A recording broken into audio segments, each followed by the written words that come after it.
John Bowen back here with you on 102.3 WCBK. As always, it's today's best country. We're joined on the phone by Brendan Dudas. Now, Dudas and I will admit, we know each other. We go back, played 4 years of college ball together at the University of Indianapolis. And something cool that Brendan has done is he has started his own wiffle ball league, Circle City Wiffle. Dudas, hey, thanks for joining us today, man. Hey, John. Thanks for having me on, man. Hey, always welcome, always welcome. We want to talk about Circle City Wiffle, and let's kind of talk about how it started. Now, I will admit, I thought it started around sophomore or junior year when we were in college. That'd be, 2014, 2015. But you just let me know I was a little late to the game. Talk about how it kind of got started. So you're partially right there. 2014, 2015 was the first season of our official league, but the origins of it stretch back to 2009. Just as little middle school / high schoolers, we're all playing travel baseball, and it kind of started first as us playing baseball in the backyard when we'd get home from tournaments. But then we discovered wiffle ball after a couple broken windows and realizing that baseball was a bit too big to play in a backyard. And, just started searching things on the internet and found cool ideas for wiffle ball fields. And it really just kind of started as weekend tournaments where we'd all get together just as, a chance to hang out. And then it developed into what it is now, ultimately a really competitive, fast-pitch league. Yeah, now you mentioned it being a full-blown league. I want to talk a little bit about the fields you mentioned in terms of designing this. Now, I got to say, last week I had the opportunity to check it out in person firsthand for the first time. I'd seen videos of it on social media. Dude, I got to tell you, that thing is absolutely amazing. And it's the dirt yard, correct? Correct. Okay, talk to us about the dirt yard and kind of constructing that, because honest to goodness, it looks like a shrunk-down major league field in your backyard. And that is absolutely our goal. It originally started out, we just tilled the base paths and had a little mesh fence out there, and kind of took the approach every year to just make little improvements. And 3 years ago, we added some shoddy lights, and then we upgraded to a chain link fence. And then a few years ago, a guy by the name of Mike Speak came through. He's played wiffle ball for 40 years now and owns his own fencing company.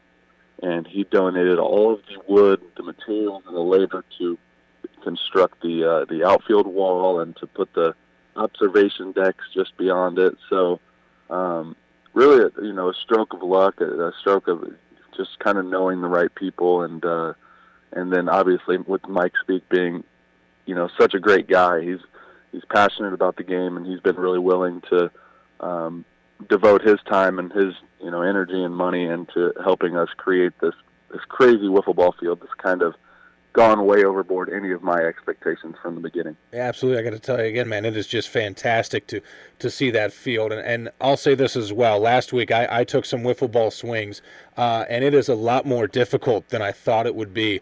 Talk about how competitive this league is, because I understand you got some pretty good hurlers in this league and also some pretty good hitters. Oh, yeah. There are senses of wiffle ball where it's absolutely harder to hit than baseball. I mean, you can make the ball curve, we're talking feet, not inches, as with, some baseball sliders and stuff like that. And it's really, the competitiveness has just ramped up each season to the point where, we're kind of, we're at 8 teams. I think we might be able to handle 10 back there, but we're in a backyard, so we've got to keep it small. And that has really created a competition for roster spots, and guys, from teams 1 through 8 are trying to put together the best 5 or 6 man roster to go out there and win a championship. So, we get in yelling matches. We will argue calls. People are diving, getting bloodied up. It's very serious during the time we're playing, but then when the game's over, it's back to being best friends, and it's just. It all boils down to just being out there together. Now, do you guys have umpires in this league, or is it kind of an honor system? How does that work? So it used to be an honor system between the two teams, but we now require a third-party person. It's either another player in the league or another coach from another team will show up and sign up to umpire a game, because there's just so much stuff going on throughout the course of a game that kind of needs a unbiased set of eyes on it.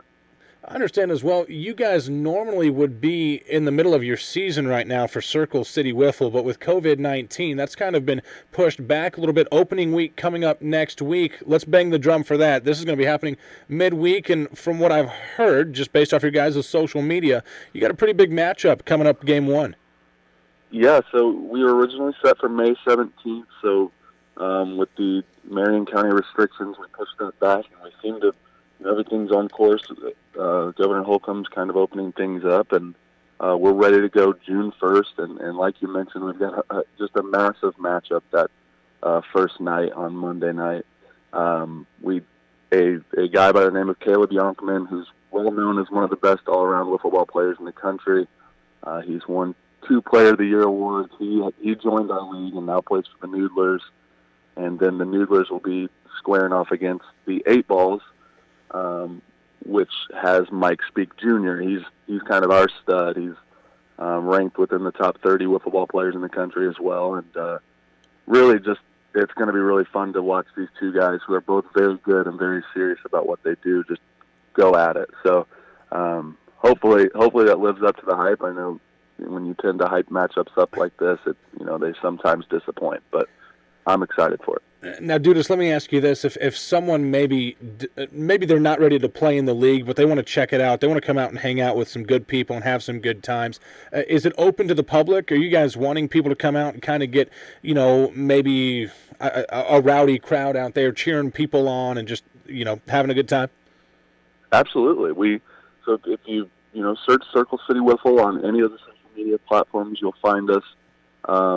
And then CircleCityWiffleBall.com has all the information you're going to need as far as upcoming scheduled games, live streams, past YouTube streams. We're really trying to improve our social media presence just to reach more people. And we have the observation decks out there. We've got plenty of space for seating, and we always love meeting new people. So if you get on there and you see a matchup you want to come out and see, then feel free to stop by. You mentioned 2009, this thing kind of got started, kind of taking baby steps, and then 2014, 2015, we started having the actual league, and here we are now in 2020. If you could, Dudas, talk a little bit about the growth you've seen, especially from 2014, 15 to now 2020, just how much this thing has maybe taken off in your eyes. Yeah, in 2014, we started with just 4 teams. And really, it's been my goal from the beginning to make sure that we had a solid foundation. So all the coaches were only guys I really trusted and knew would do a good job. And from there, we kind of slowly built to 6 teams for a couple of years and then to 8 teams. That's where we're at right now. Mm-hmm. And the growth has been evident, I think, in our social popularity with being regarded as one of the better leagues in the country, just from an entertainment standpoint, but also from a talent standpoint.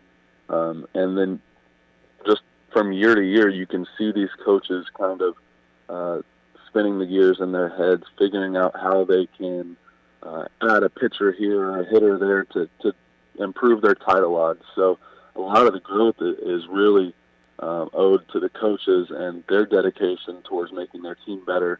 Whether it's an upgraded set of jerseys or, like I said, a new pitcher or a hitter on your team, or maybe cutting some guys that really aren't as interested in the league. So really just growth in all aspects, probably beyond what I expected, but it's just been the culmination of a lot of hard work from our players, our coaches, and then the people that support us as well.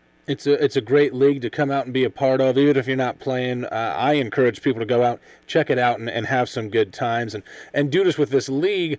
You guys also have an all-star game, I understand. So is that, obviously, all-star game is going to be the best of the best. How competitive does that get? It gets very competitive. And so our goal is, kind of our motto is, if the MLB has it, then we want to try to have it. I want to make this sometime almost ironically, but I want to make this as similar to a professional league as possible. So at the end of our season, after our World Series champion has been crowned, we have our All-Star game. We do a banner hanging ceremony and hand out awards and everything. And then these guys, the best in the league, square off and in front of 150 people. And regardless of how serious you say you're going to take it, as soon as you get out there competing in front of people, the pride and the ego tends to take over. So people want to win. They want to show off how good they are at wiffle ball. And I understand this All-Star game as well. There's a cause behind it. Whiffling for Whitley. I know that's something near and dear to your heart. I want to give you an opportunity to talk about that. And let's get some people out there for the All-Star game. I understand there's some auctioned items as well, raising some money for a good cause. What is Whiffling for Whitley? Yeah, so in 2015, I lost my niece to a rare form of pediatric brain cancer called DIPG. So basically, what they did Whitley's Wishes over in Edwardsville, Illinois, and this fund raises money in her honor to support other families suffering from this disease. They build parks in her honor. They give out dance scholarships in her honor. Basically, anything that she was passionate about while she was here with us, they are kind of bringing to life even after she's gone. So we piggybacked on that and did Whiffling for Whitley to help support that cause. And since we started it, we've raised $10,000. And like you mentioned, that our entire All-Star game is dedicated to that. So we get some really cool, baskets and sports tickets and sports memorabilia and just all kinds of cool, useful things that people want.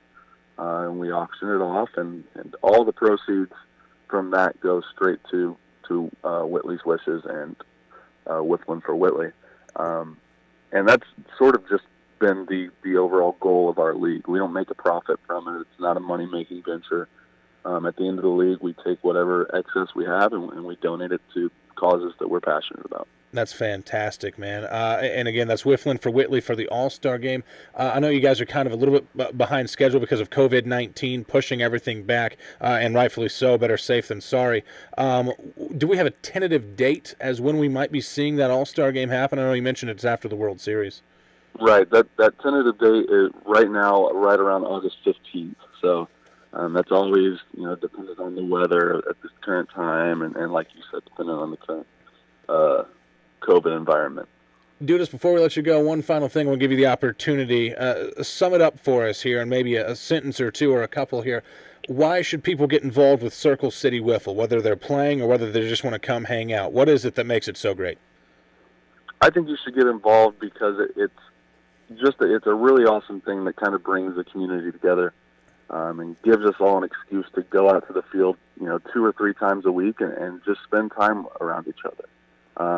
And in the world when things get so busy and you tend to get distracted and those relationships start to disappear or disintegrate a little bit, I think things like this are important. So get on the website, find a team you're interested in, and just come out and meet some new and really awesome people that are all very passionate people. Brendan Dudas with Circle City Wiffle joins us this morning on 102.3 WCBK. Dudas, man, it's been a pleasure. I'm looking forward to chatting with you again sometime soon. Thanks, Moan. I appreciate it.